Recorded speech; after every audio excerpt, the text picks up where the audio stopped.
Okay, welcome again to our Captivate Apologetics Community class on end times. Today is going to be kind of a crazy, we're going to go at a crazy pace. And so, just hold on, do your best to keep up, try to stay focused because we're going to go through a lot of verses today. I want to start by just reviewing what we taught in the previous weeks very quickly because a lot of the pieces are they're going to you're going to need to know like how everything fits. So as we're going through these verses, you'll be able to kind of match what we've taught with some of the verses. So let's do a quick review. So here's I thought I'd bring up the this timeline again so you'll get an idea. So we started this class, our first lesson, we went through in Daniel chapter 9, and we looked at the 7-year period, and we learned that in the middle of that 7-year period, Jerusalem is attacked.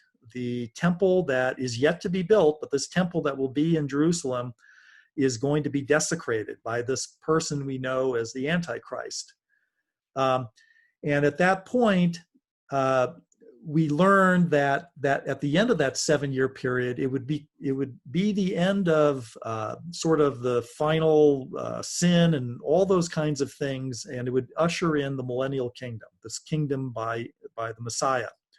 We also then learned, we went through the Olivet Discourse, and the Olivet Discourse involved Matthew 24, Luke 21, and Mark 13. And we learned from those passages that right at that midpoint, we learned that, again, Jerusalem is surrounded by armies, and Jesus specifically identified that point in time as the abomination of desolation, when the temple would be attacked and desecrated. But Jerusalem would be attacked, and Jesus basically said, run for the hills, don't go back and get your stuff, just flee. We also learned last week that there's an event in Zechariah 14 where Zechariah talks about Jerusalem, again, surrounded by armies and attacked, and described how bad that attack is. Women in the city are raped, it's pillaged, it's just, the whole place is devastated. And we see later in Zechariah 14 that there's a retaking of Jerusalem. So Zechariah 14 is really talking about two battles for Jerusalem. One is when Jerusalem is attacked by the Antichrist and conquered, and the Jews are told to flee. And the second part is the retaking of it and establishing the messianic rule on the earth.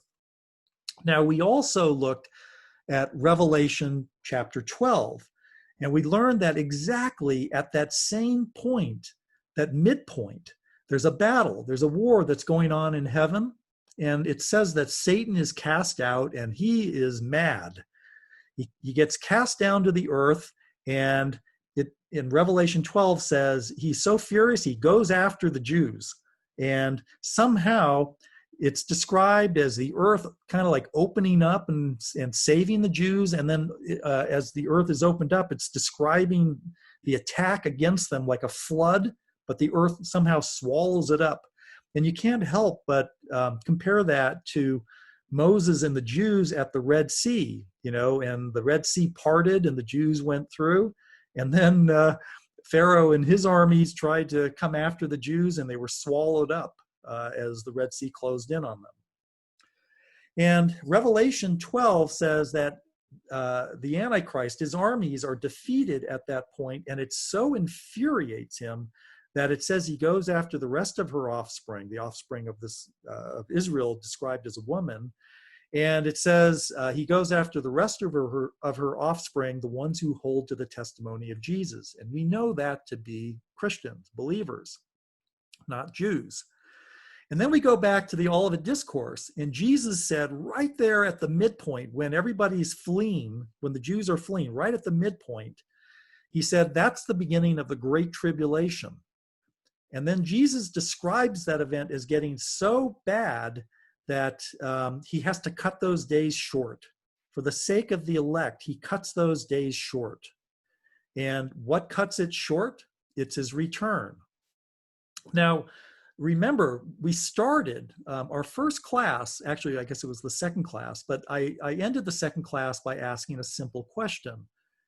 We went to the Great Commission in Matthew 28, and Jesus said, "Go and make disciples of all the nations and baptize them in the name of the Father, Son, and the Holy Spirit until the end of the age." And we asked the question, when is the end of the age? And it was pretty clear reading the Olivet Discourse that the end of the age is at the end of the story. The Olivet Discourse began with the disciples asking Jesus, "So tell us, what's the sign of your coming and the end of the age?" And Jesus begins to tell the story. He says, "You're going to see all kinds of things, wars and rumors of wars. You're going to see false Christ coming. You're going to see lawlessness. You're going to see all kinds of horrible things happening. But that's not the end yet. Hang on. That's not the end." He reminds us several times as he's telling the story, it's not the end. And then he tells us, you're going to see the temple desecrated. That was what Daniel had spoken about. And you're going to see this great persecution, the great tribulation. That's not the end yet. Don't prepare beforehand what you're going to say. I'll give you the words when they capture you and throw you in prisons. I'm going to give you the words to say. Jesus was giving instructions to those who were living in the last days. And what brings about an end to those last days? Jesus returns. And it describes in Matthew 24, verses 29 through 31. He comes in the clouds. It starts with this cosmic disturbance. The sun goes black, the moon goes blood red, the stars are shaken, there's an earthquake. And that sign precedes the second coming as Jesus returns in the clouds. That return is followed immediately by a rescue event. We learned in the Olivet Discourse, Jesus said that he's going to, with his angels, gather the elect. In Luke 21, he said, "Look up, your redemption draws near." And what he was saying is when he returns, he's going to bring relief to all the people, all of his people, the Christians who have been suffering, and Jews who have been suffering this great tribulation, the persecution. That second coming, so there are 5 things about it that, and we're going to not focus so much on them today. We'll focus a little bit, but we're going to go back and really look at these 5 markers. The cosmic disturbance, the sun going black, the moon going blood red, the stars are shaken, earthquake. And then the second thing is the return of Christ in the clouds. The third thing is the rescue event. I like to just call it the rescue event. It's the rapture. It's also the sealing of the 144,000 Jews. Why does that have to happen? Because what's about to follow is the wrath of God poured out on the rest of the world. The wrath of God during this time has a name. It's called the Day of the Lord, and it's talked about all over the place, both in the Old Testament and in the New Testament. And the 5th marker, all of that, the return of Christ is described as a thief in the night. In other words, we don't know the day or the hour. He comes unexpectedly at a time that we don't know. Okay, those are the 5 markers that, and so I want you to pay attention to those as we go through some passages now in the book of Revelation.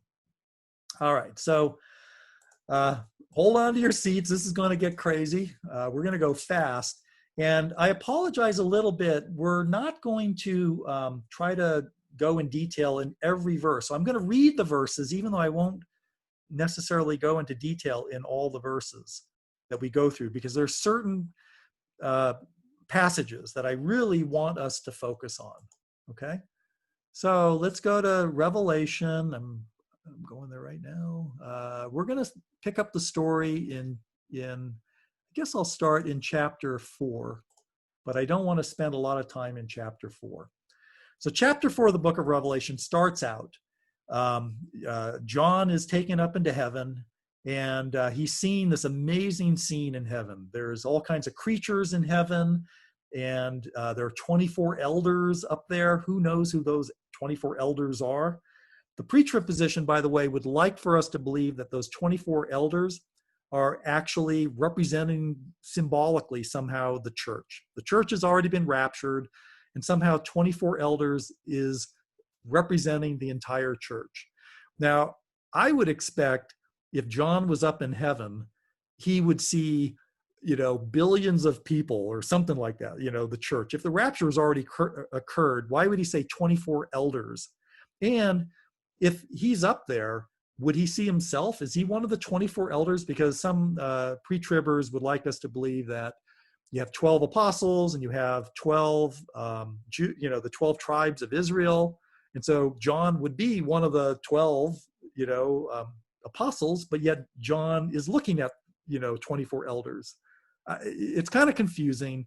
And I think the best thing is just to, don't get confused about these 24 elders or make up stories about who they are. It just says they're 24 elders. I have no idea who they are. So we begin seeing this worship kind of, it's almost, I've heard one pastor describe it as a chorus of worship that's happening in heaven. And it just builds. It keeps building more and more people, angels, creatures, until finally all of heaven is just, worshiping and praising the Lord. So then we get into chapter 5, and that whole praise and everything keeps going on, but we see something interesting. And so let's pick up the story here. Okay, verse 1 in chapter 5 of Revelation.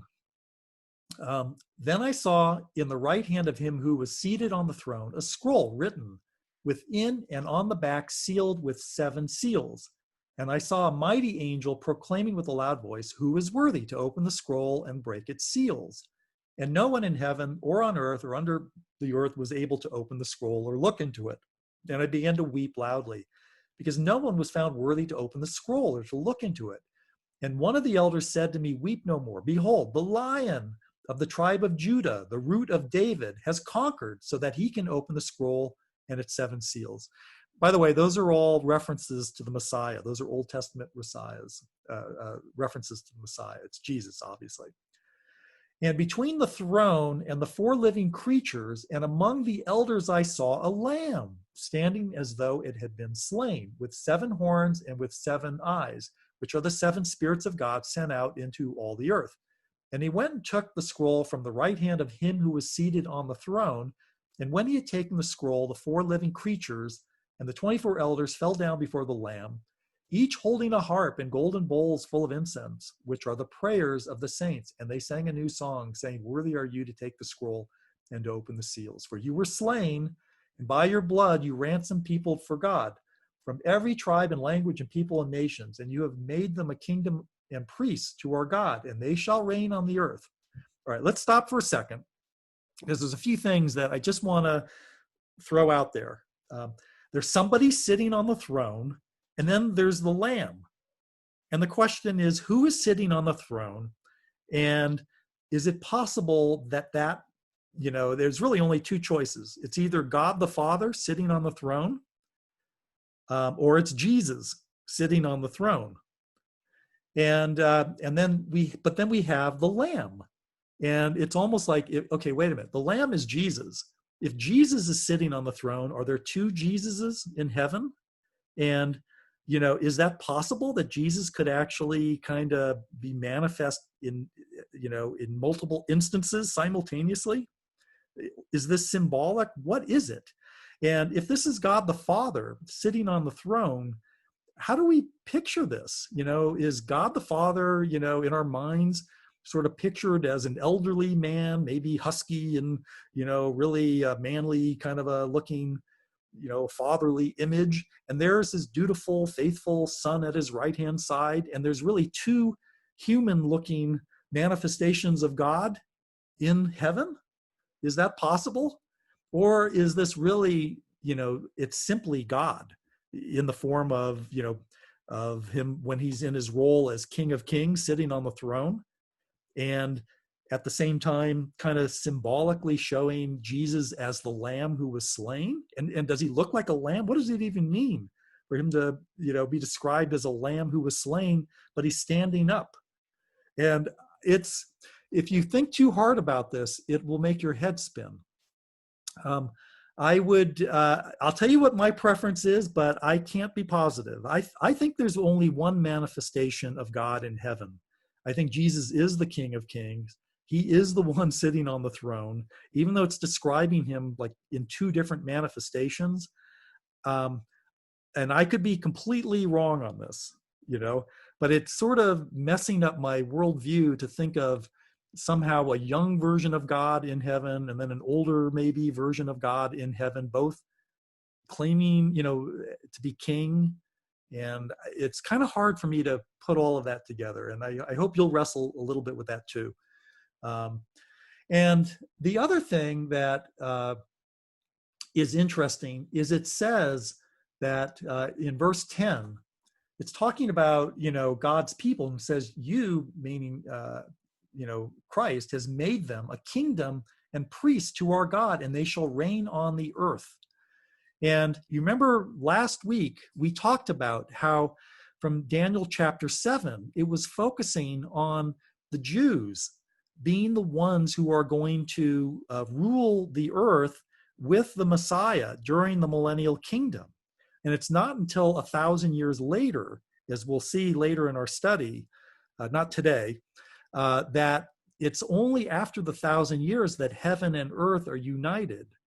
And so the fact that it says that, God's people will reign on the earth, we should really be asking, when does that happen? And you remember we also looked at a passage from Zechariah where it talked about, someone, during the millennial kingdom will try to touch the garment of a Jew saying, we've heard God is with you. I mean, verse after verse in the book of the last part of Zechariah talk about all of this fulfillment to the Jews. And there's no mention of some other group, the church or anything like that, reigning during this the kingdom when Christ is reigning on the earth.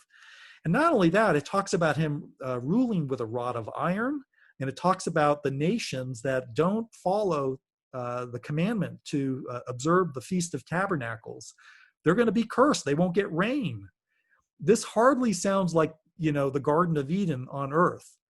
This is not paradise yet on earth, the 1,000-year kingdom of Christ on earth. It's a time when the promises to Abraham, Isaac, and Jacob are fulfilled. And last week, I asked the question, why the Feast of Tabernacles? Why is that such an important holiday for everybody to observe? And the only thing I can think of is, and I didn't answer it last week, I probably should have, but the only thing I can really think of is maybe this is like the 4th of July, commemorating the return of Christ. And is it possible that Christ could actually return, on the same day as the Feast of Tabernacles? And, we look at the first coming, and it was all, it lined up with the Passover. And I think it was the first 4 of the major holidays all lined up. There were key events with the first coming, including, when Jesus came, he was, died on the Passover, Pentecost 50 days later. And there's there's several of major feasts that Israel follows that seem to fit into the first coming. And so there were 3 more. And I think the first of them is the Feast of Tabernacles. So it's just something to contemplate. And if that's true, then that would tell us that perhaps Jesus returns, or it actually, instead of his return, it could be when the Battle of Armageddon occurs, which would line up with the end of the 7-year period. And so I would speculate, it's a pure speculation, but it's based on something, that perhaps is reasonable, that the Feast of Tabernacles could be a key event. And it's, describing kind of the liberation. It's a celebration, a happy celebration, So anyway, all right, so let's move on. Getting back to Revelation 5, verse 11. Then I looked, and I heard around the throne and the living creatures and the elders the voice of many angels numbering myriads of myriads and thousands of thousands, saying with a loud voice. By the way, so John sees myriads of angels, but he only sees 24 elders that somehow represent a billion Christians. And does that even make sense again, right? That doesn't make sense to assume the 24 elders are somehow the church that have been raptured and they're sitting up in heaven. Anyway, so this myriad of voices says, worthy is the Lamb who was slain to receive power and wealth and wisdom and might and honor and glory and blessing. And I heard every creature in heaven and on earth and under the earth and in the sea and in all that is in them saying, to him who sits on the throne and to the Lamb. And again, you read that and it's like, okay, is that saying to him who sits on the throne and then to a separate person, the Lamb? Or is it actually saying to him who sits on the throne and the Lamb, they're the same person? I don't know how to read that. I mean, the natural way would be to say these are two people, but I'm not sure because we're up in heaven and it's not like a normal place. So we'll keep going. Be blessing and honor and glory and might forever and ever. And the four living creatures said, Amen. And the elders fell down and worshiped. All right. So this Lamb, who is Jesus, who was slain, he's been given the scroll and he's worthy to open this scroll. Now, what is this scroll? Well, some people would like to argue it's a title deed to the world, to the earth. And every time he opens up the scroll, it's sealed. So imagine a scroll that's been rolled up and there are seals on it, and you open up the scroll a little bit more, and then you kind of open another seal and you can open the scroll yet a little bit more. And ultimately, when it's fully open, the world becomes, the title deed, and Jesus has taken the world. Okay, that's kind of the argument that, and it's not a bad argument. Maybe that is what it represents. I think it's best to just simply think about that scroll as opening it up, and it's describing events that are going to take place. You'll hear the pre-tribbers talk about the judgment seals. And they're really, they're biasing already the interpretation that somehow these seals are God pouring out his wrath, judging the world. Okay. And then when we get to the sixth seal, they're going to say, oh, it intensifies. Okay. But the pre-tribbers want you to believe that the church has been raptured before any of the seals have been opened, and each of these seals is somehow God judging the world. Okay, so and we should test that theory. Okay, and so as we read through this, I want to just step back because you're going to see an almost perfect correlation to what we read in the Olivet Discourse. So let's read this and ask ourselves, as these seals are being opened, is this the wrath of God being poured out on the whole world? Okay, so let's read this. Now I watched, and when the Lamb opened one of the seven seals, and I heard one of the four living creatures say with a voice like thunder, come. And I looked, and behold, a white horse, and its rider had a bow, and a crown was given to him, and he came out conquering and to conquer. So this first horse seems to be describing world conquest, okay? And I think almost everybody understands this to be the Antichrist who's coming out into the world and beginning to form his empire, okay? Some people argue he has a bow, but it doesn't say he has arrows. And that would be like saying, I saw, a gunslinger, he had a gun, and are we just, and he was waving it around and threatening everybody. Are we to assume there were no bullets in the gun? That I don't think that argument is very good, but all we can take from this is somehow this white horse is indicating world conquest. And what's interesting, in verse 3, it says, when he opened the second seal, I heard the second living creature say, come, and out came another horse, bright red. Its rider was permitted to take peace from the earth, so that people should slay one another, and he was given a great sword. The second horse seems to indicate warfare, great warfare. And in fact, I think we should remember, it says that when the second horse comes out, he takes peace from the earth. Meaning before the second horse, like when we get to that first horse, the world was still at least relative peace.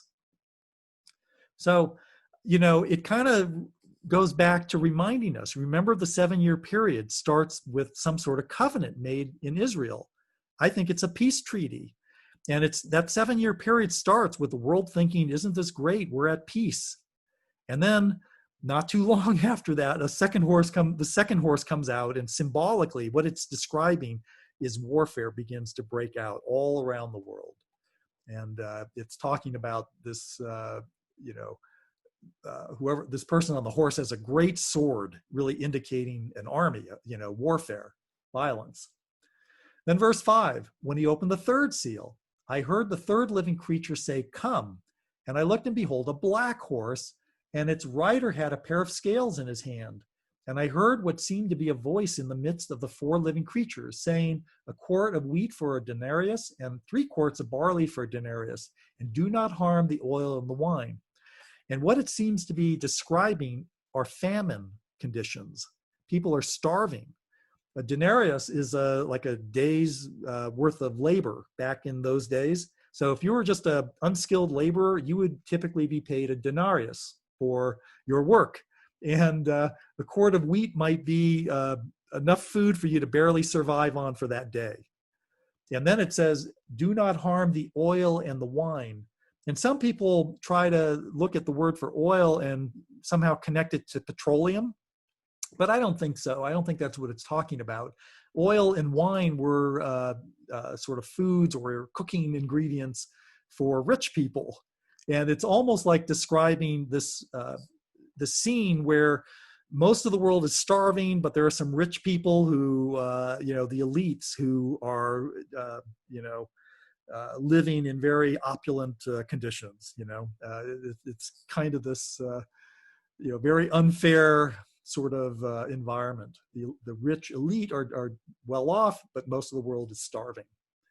Then verse 7, when he opened, and by the way, one of the things that would cause this sort of famine is massive world war. You can just imagine, the warfare that's engulfing the whole world is certainly disrupting everybody's economies. And, how do you farm when battles are going on everywhere? And, and so it seems to be the result of all this warfare becomes famine conditions. In verse 7, when he opened the 4th seal, I heard the voice of the 4th living creature say, come, and looked. And I looked, and behold, a pale horse, and its rider's name was Death. And Hades followed him. And they were given authority over 1/4 of the earth to kill with a sword and with famine and with pestilence and by wild beasts of the earth. Now, that passage, we should look at this, the word for pestilence. The word for pestilence is thanatos. And it's an interesting word because it kind of means death. It doesn't directly mean, pestilence, like a pandemic. And so I thought, well, that's interesting. So I looked up in a commentary, and that word for pestilence, remember, it was thanatos. And look at the word for death, thanatos. So here is this, the writer's name was Death, and he brings death, and it sort of separates the kind of death he brings from the death of famine, which was the 3rd horse, and the sword, which was the 2nd. And it sort of excludes wild beasts because it adds that to it. And I think the translators say this seems to be talking about sort of more of a natural kind of a death, the kind of death you would get from disease. And, it's interesting because we're in the midst of a pandemic, and we see the effect of the pandemic having on the world. It's, we're all terrified of each other, and we're, beginning to have riots, and everything is crazy. And you've got to wonder what, if any of this stuff is that we're seeing today is a precursor to the things that we're reading in the book of Revelation.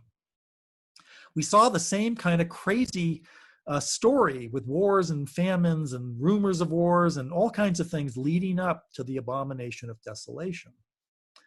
So then we get to verse 9. And by the way, ask yourself a simple question. These 4 things, do they sound like God is pouring out his wrath on the earth? Or does it sound like the earth is just simply unraveling? And Okay, peace breaks out. How is that God's wrath?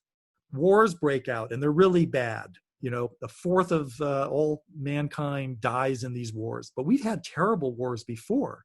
I'm not so sure this is God's somehow unique wrath of God. And then we've had famines, and we've certainly had pestilence. The world seems to, on its own, just be falling apart.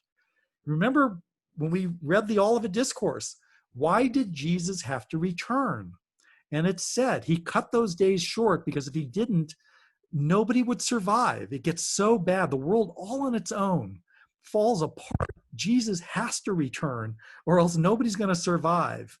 And part of why he returns, it's for the sake of the elect, as you remember we read, because his people, Jews and Christians, are being slaughtered by this great tribulation, the persecution. Satan, who was cast out of heaven right at that midpoint, is now on the earth empowering the armies of Antichrist, and God's people are getting slaughtered. And then we get to the fifth seal. And it says, when he opened the fifth seal, I looked, and behold, there was a great earthquake, and the sun became black as sackcloth, and the full moon, I'm sorry, I skipped. Let me get back here. I jumped to the sixth seal. Let's go back to the fifth seal. When he opened the fifth seal, I saw under the altar the souls of those who had been slain. Well, who would have been slain? These are the martyrs. We know all of this persecution happened right at the abomination of desolation, and there's going to be a ton of martyrs now, people slain for Christ. And it says, for the word of God and for the witness they had borne. Boy, this sure sounds like, those people who died during the Great Tribulation. Remember, the Great Tribulation begins at the midpoint. They cried out with a loud voice, O sovereign Lord, holy and true, how long before you will judge and avenge our blood on those who dwell on the earth? Do you hear what they're saying? They're saying, hey, God, we're getting slaughtered here. How long are you going to wait before you, judge the people on the earth and avenge our deaths? In other words, God, when are you going to begin your wrath? Come on. They're getting impatient. So they're praying for the Lord to begin pouring out his wrath, and they're telling us very clearly the wrath of God has not yet begun. So when the pre-tribbers say, the judgment seals, we're told right here, they're asking, when are you going to judge and avenge our blood on those who dwell on the earth? And by the way, the phrase those who dwell on the earth normally means non-believers. It's sort of referring to those who are against God. Then they were each given a white robe and told, rest a little longer until the number of their fellow servants and their brothers should be complete, who were to be killed as they themselves had been. What a sobering thought. These martyrs, they're up in heaven and they're begging, Lord, they're praying, when are you going to avenge our deaths? Come on. And their answer is, hold on, there are more people who need to be saved. The Great Commission is not done yet. And there are more people who are going to get, suffer as martyrs. And then we get to the sixth seal. And we begin to see God moving. By the way, again, you should look at that fifth seal and ask yourself, if the seals are the wrath of God, God's judgment on the earth, the way the pre-tribbers say, how in the world is it possible that the fifth seal focuses on God's own people? How could that possibly be the wrath of God? They're actually saying, when are you going to begin your wrath? But if the seals were somehow the wrath of God, how is it that the fifth seal is targeted against his own people? That makes absolutely no sense. Okay, so we get to the sixth seal, verse 12. When he opened the sixth seal, I looked, and behold, there was a great earthquake, and the sun became black as sackcloth. The full moon became like blood, and the stars of the sky fell to the earth as a fig tree sheds its winter fruit when shaken by a gale. The sky vanished like a scroll that is being rolled up, and every mountain and island was removed from its place, again, from a great earthquake. Now, that's the cosmic disturbance. It's pretty unmistakable.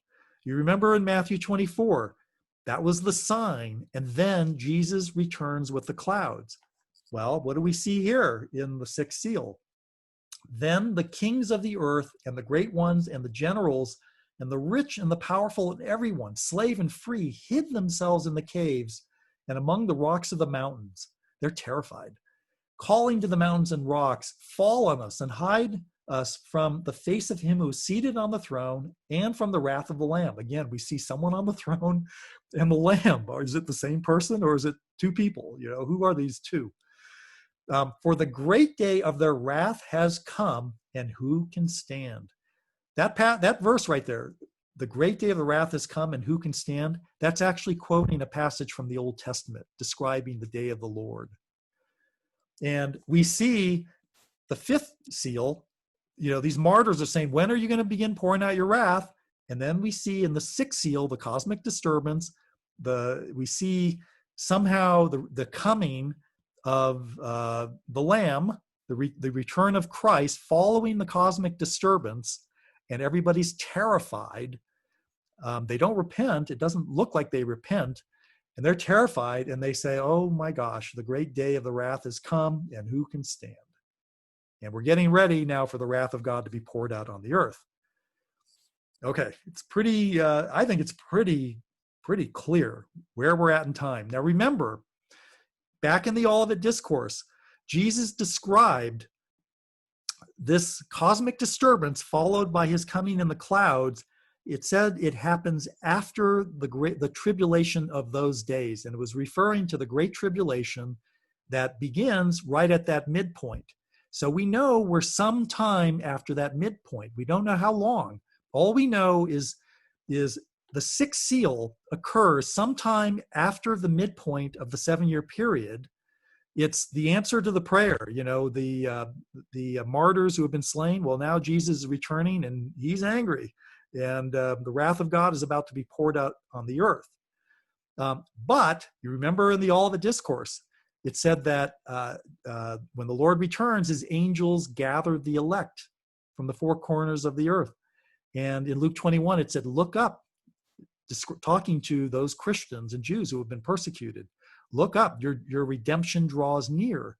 And right at this point, what do we expect to see happen? We expect somehow that when the Lord returns, here in the book of Revelation, right at the sixth seal, he needs to somehow rescue his people.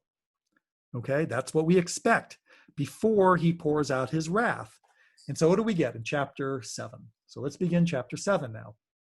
After this, I saw 4 angels standing at the 4 corners of the earth, holding back the 4 winds of the earth, that no wind might blow on earth or sea or against any tree. Then I saw another angel ascending from the rising of the sun with the seal of the living God, and he called with a loud voice to the 4 angels who had been given power to harm earth and sea, saying, do not harm the earth or sea or the trees until we have sealed the servants of our God on their foreheads. And I heard the number of the sealed, 144,000, sealed from every tribe of the sons of Israel. And then it lays out 12,000 from each of the tribes. It's interesting, Dan's not there, but I think one of the tribes, the 2 sons were there. And I don't think it's important to necessarily focus on that there's exactly 12,000 from each of these tribes, because no Jew knows what tribe they're from, really. The records are all lost with intermarriage and everything. I think you should just read that as there's 144,000 Jews at this point who are sealed. Okay, we're going to learn a little bit more who these Jews are, but I think they're taken from those who fled Jerusalem during, right at that midpoint. Remember, Jesus rescued these Jews or God rescued these Jews who fled, and it said that he's going to protect them for 3.5 years. And sometime, he's protecting them. And then when the Lord returns, he'll seal them, and that will continue his protection of them. So 144,000 Jews are sealed. These are the only people who are people of God that remain on the earth. We expect right here in this passage to see the rapture. Okay, and look what we get. Verse 9, after this I looked, and behold, a great multitude that no one could number, from every nation, from all tribes and peoples and languages, standing before the throne and before the Lamb, clothed in white robes, with palm branches in their hands, and crying out with a loud voice, "Salvation belongs to our God who sits on the throne and to the Lamb." And all the angels were standing around the throne and around the elders and the four living creatures, and they fell on their faces before the throne and worshiped God, saying, "Amen. Blessing and glory and wisdom and thanksgiving and honor and power and might be to our God forever and ever." So somehow this great multitude coming from every nation and tribe, all the peoples, this is not describing angels. It's describing people that somehow appear in heaven. Then one of the elders addressed me saying, "Who are these, clothed in white robes, and from where have they come?" I said to him, "You know, sir, you know." And he said to me, "These are the ones coming out of the great tribulation. They have washed their robes and made them white in the blood of the Lamb." Interesting, they come out of the great tribulation. Remember, we learned that the church is raptured out of the great tribulation. Okay, this is exactly where we expect to see a great multitude. It would be the rapture of the church. And it says, "Therefore they are before the throne of God and serve him day and night in his temple, and he who sits on the throne will shelter them with his presence. They shall hunger no more, neither thirst anymore," perhaps referring to, the third horse who, that was describing famine. "The sun shall not strike them, nor any scorching heat, for the Lamb in the midst of the throne will be their shepherd, and he will guide them to springs of living water, and God will wipe away every tear from their eyes." And it's pretty hard to mistake this. Doesn't this sound like the church suddenly pops up and appears in heaven? Prior to this, all we saw were 24 elders, and now suddenly we see this great multitude appearing in heaven. Well, what do the pre-tribbers say to this? Well, the pre-tribbers would like for us to believe that chapter 7 of the book of Revelation, which talks about the 144,000 Jews, it would like for us to believe the 144,000 Jews were a flashback. Take it out of time. These 144,000 Jews were sealed at the beginning of the 7-year period. Now, we know we're sometime after, by the time we get to the 6th seal, we are sometime after the midpoint when Jesus returns. So if you're pre-trib, you have to believe these 144,000 Jews are a flashback.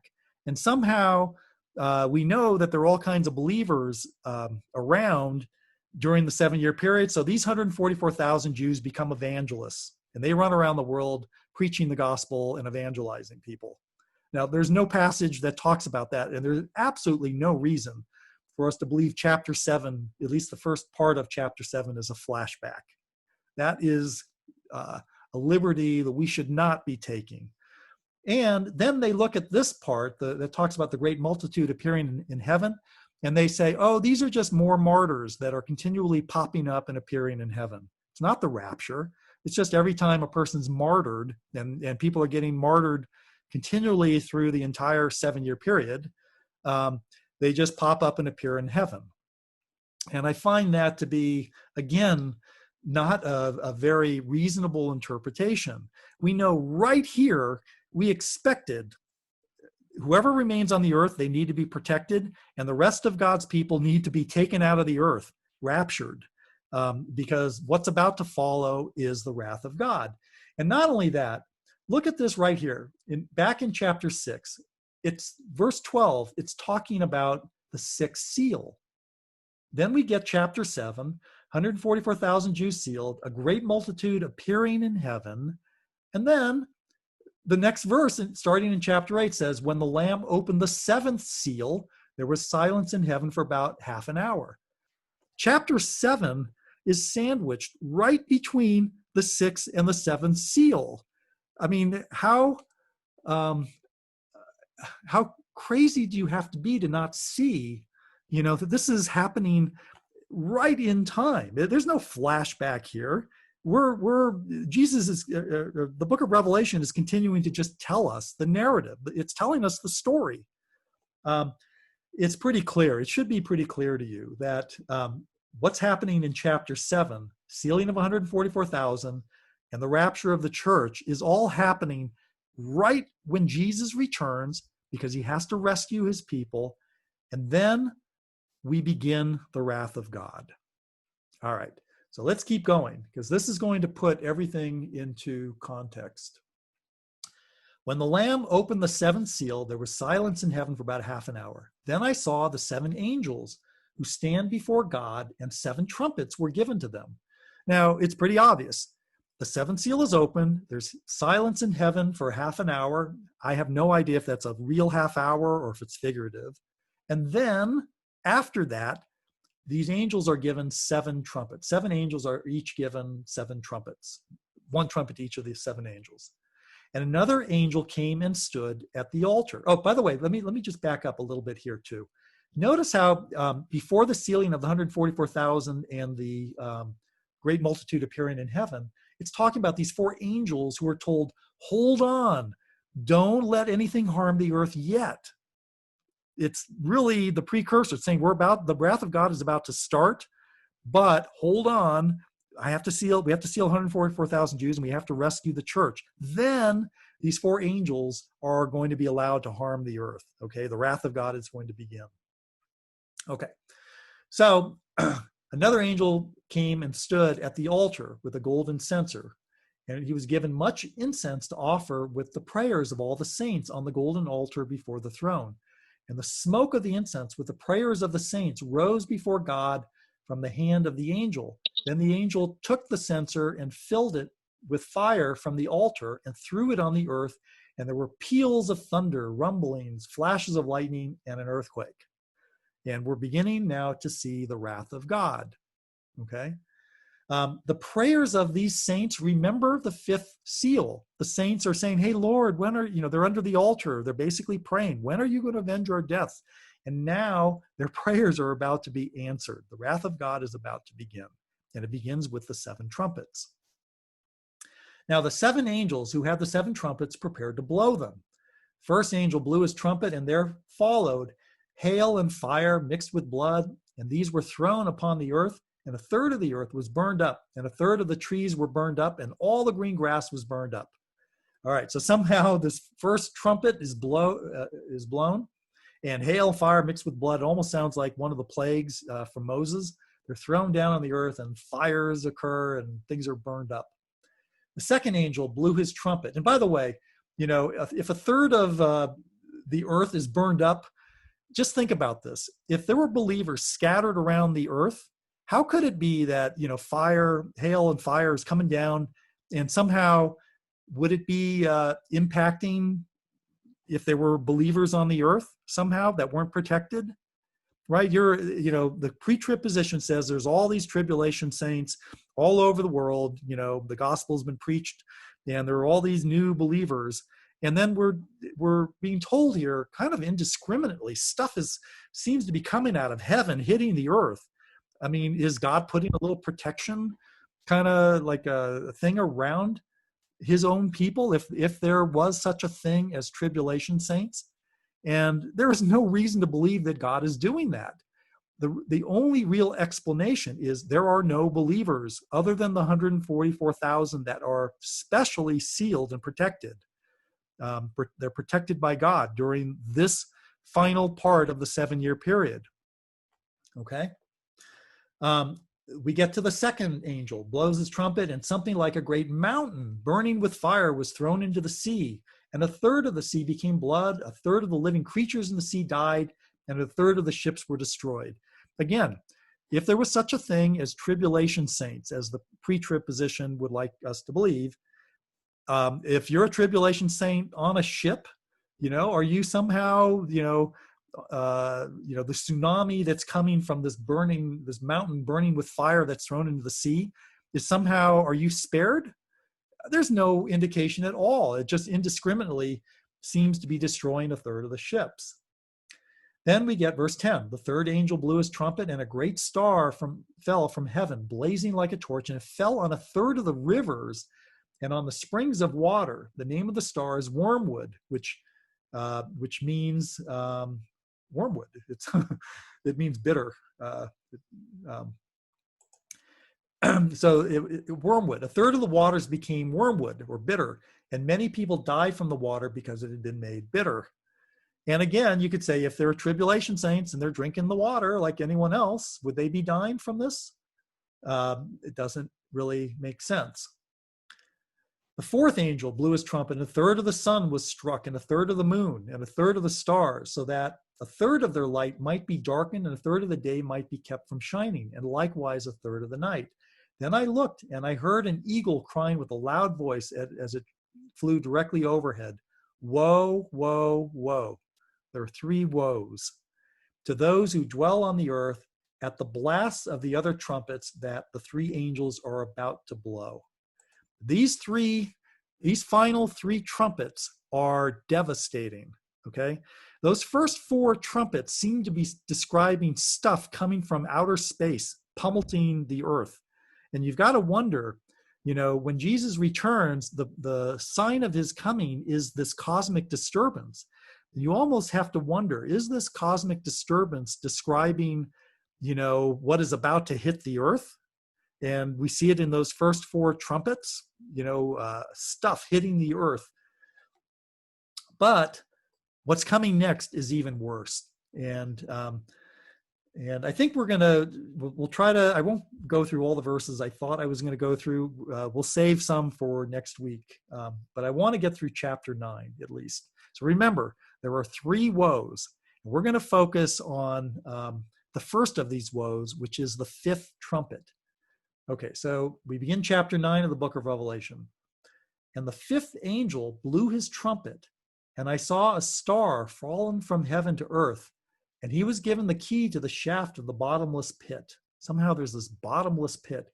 And he opened the shaft of the bottomless pit, and from the shaft rose smoke like the smoke of a great furnace, and the sun and the air were darkened with the smoke from the shaft. Then from the smoke came locusts on the earth. Kind of reminds you of the book of Joel in the Old Testament describing locusts occurring during the day of the Lord.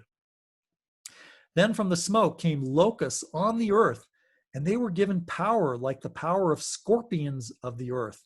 They were told not to harm the grass of the earth or any green plant or tree, but only those people who do not have the seal of God on their foreheads. Now, just think about that.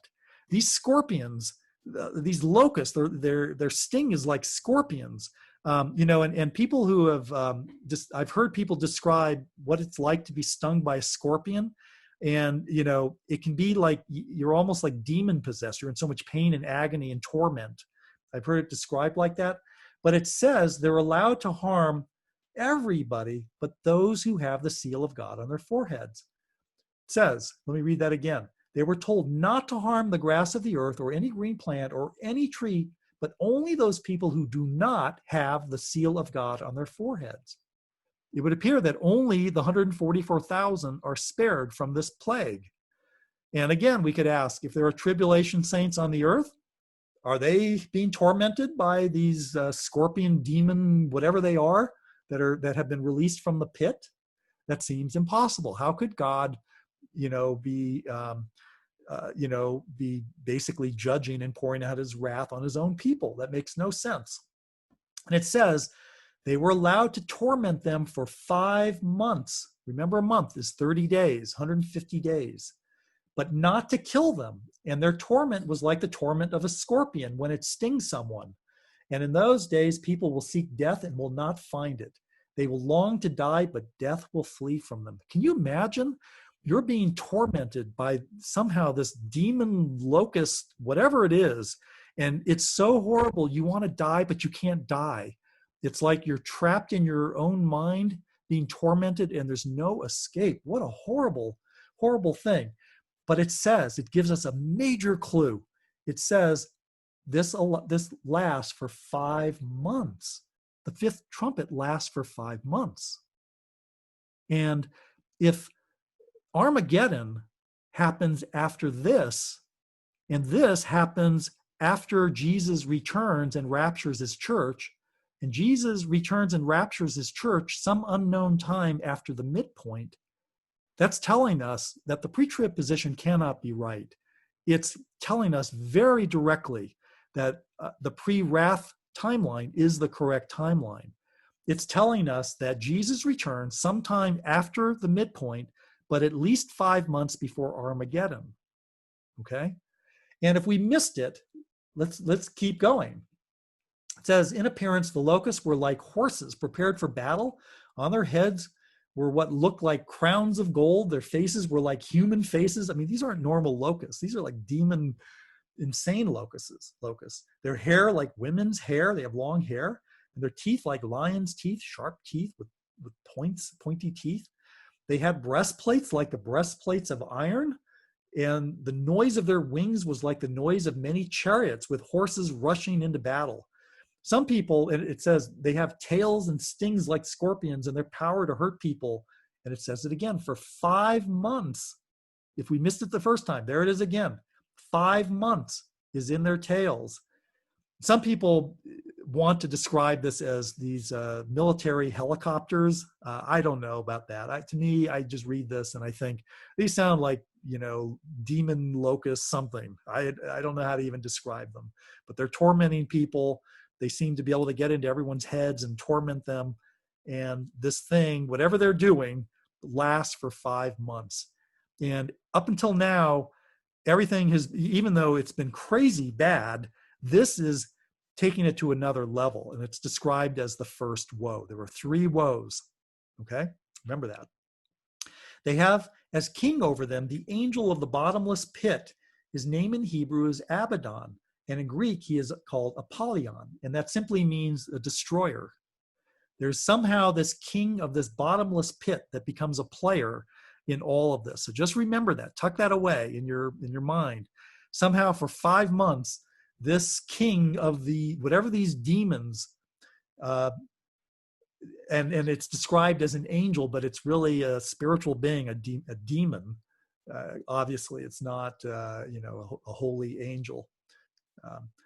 And then it says, the first woe has passed. Behold, 2 woes are still to come.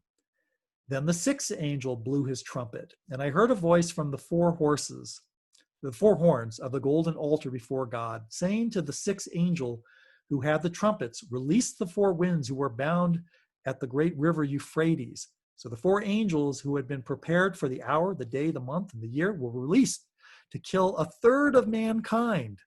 Remember, we saw the 2nd horse killed 1/4 of mankind, and now here we go. Whoever remained from that, there's another third that are killed. And if you do the math, it comes to be, at this point, half of mankind is killed. So these angels who were bound to the great rivers, the 4 angels who had been prepared for the hour, the day, the month, the year, were released to kill 1/3 of mankind. The number of mounted troops was twice 10,000 times 10,000. That's 200 million. And some people speculate the only army in the world that could be that size could only really be coming from China. And here we are, suddenly, people in the past have read these verses thinking, China? How are they a player in all of this? And then here we are. China is sort of at the center of a lot of the turmoil now that the world is seeing. The world's beginning to realize the Chinese Communist Party is not such a good player. And perhaps this is describing them getting involved in this world war that's about to happen. And actually, it's getting ready for the Battle of Armageddon. I heard their number, and this is how I saw the horses in my vision and those who rode on them. They wore breastplates, the color of fire and of sapphire and of sulfur. And the heads of the horses were like lions' heads, and fire and smoke and sulfur came out of their mouths. By these 3 plagues, 1/3 of mankind was killed by the fire and smoke and sulfur coming out of their mouths. For the power of the horses is in their mouths and in their tails, for their tails are like serpents with heads, and by means of them they wound. And then we get to something crazy sober. The rest of mankind who were not killed by these plagues did not repent of the works of their hands, nor give up worshiping demons and idols of gold and silver and bronze and stone and wood, which cannot see or hear or walk, nor did they repent of their murders or their sorceries or their sexual immorality or their thefts. And here we are again. The world is not repenting. The gospel is not being preached to the world, and people are in mass numbers somehow hearing the gospel and repenting. At this point, when Jesus returns, He seals his 144,000 Jews.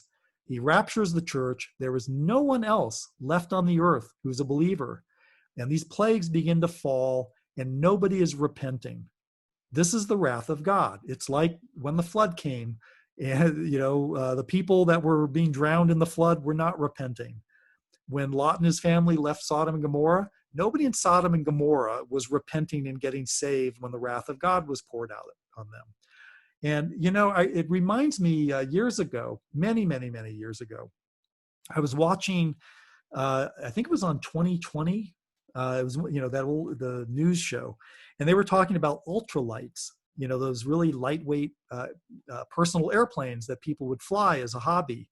And they showed somebody up in the sky flying an ultralight. I guess they had a mic on him. And he's having a good time. And then all of a sudden, one of the cables on his wing snapped. The whole thing fell apart, and this man was pummeling to his death. And on the way down, he began screaming curse words. And I remember thinking to myself, how amazing. You're on your way to a sure death, and the last words uttered out of your mouth are cursing God. And we see the same thing happening here. You would think anybody with sense, when they see these things happening, they would be saying, God, save me, forgive me, I was wrong. They would, right? Wouldn't that be the normal response? But as we're going to find in some of our future studies, there's a diluting influence that comes on the whole world. We know that the only reason why people are saved is God draws them. Nobody comes to that conclusion on their own. And it's very sobering that we see in the sixth seal, which is the second woe, and that nobody is getting saved as the world continues falling apart.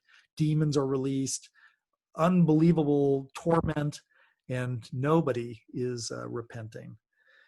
Now, next week, I guess we'll pick up where we left off, and we're going to talk about the seventh trumpet, the final woe, and the events leading up to that. And you're going to see that when this seventh trumpet is blown, that's described as the end. And so we know the end of the 7-year period happens at the seventh trumpet. Now, it's a little fuzzy exactly what happens at the end of the seventh trumpet. Some people think the bowls follow the seventh trumpet, and we'll get to the bowls at some point. Some people think the bowls are the seventh trumpet, or is really just the bowls. And I don't know how, you can interpret it either way, really. Is the seventh trumpet, a moment in time when it releases these 7 bowls, or is the seventh trumpet really a time period that includes the 7 bowls? It almost doesn't matter. But we're going to get to that, and we'll learn about the 2 witnesses and maybe a few other things along the way. So let me pray, and then we'll have some time for questions. Lord, I want to thank you for your word. Wow, have you made it clear, and it is so impactful. I, again, want to thank you that you've revealed to us what your plan is and helping us to be prepared. And you've made it so clear. It's so easy to read these passages and see how they perfectly all fit in the timeline. All we have to do is just simply take what you say in your word at face value, because you've told us all the details that we need to know.